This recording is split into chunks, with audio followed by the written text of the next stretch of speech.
So guys, let's discuss this question.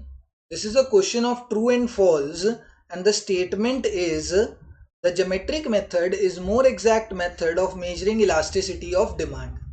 तो I will say, मतलब ये मेरी ओपिनियन नहीं है, दिस स्टेटमेंट इज ट्रू. अब उसका रीजन समझते हैं why this statement is true. Because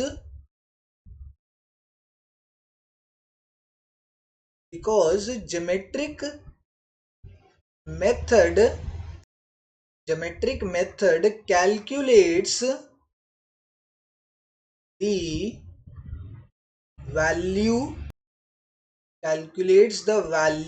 of elasticity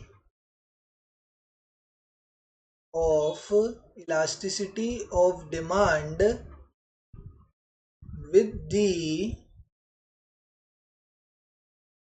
the help of a given point on the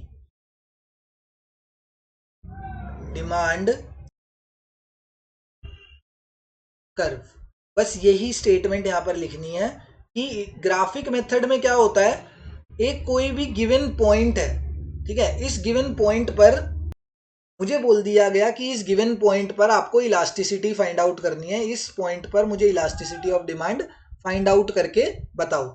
तो अगर मैं दूसरे मेथड्स की बात करूं तो वहां पर मुझे क्या चाहिए होगा, मुझे इसका प्राइस चाहिए होगा, इसकी क्वांटिटी चाहिए होगी, और क्या क्या चाहिए होगा, मुझे चेंज इन प्राइस चाहिए होगा, चेंज इन क्वांटिटी चाहिए होगी, या अगर एक्सपेंडिचर मेथड की बात करें तो टोटल एक्सपेंडिचर चाहिए होगा.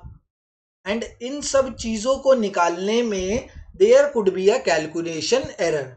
एंड यहाँ पर न्यूमेरिकल मेथड्स, मतलब न्यूमेरिक वैल्यूज ज़्यादा हो जाती है, तो there is a chance of error in all these cases.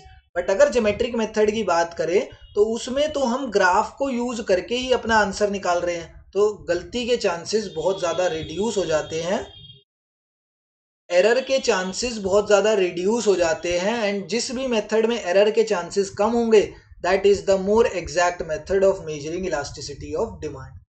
Therefore geometric method is the best method or is the most exact method for measuring elasticity of demand.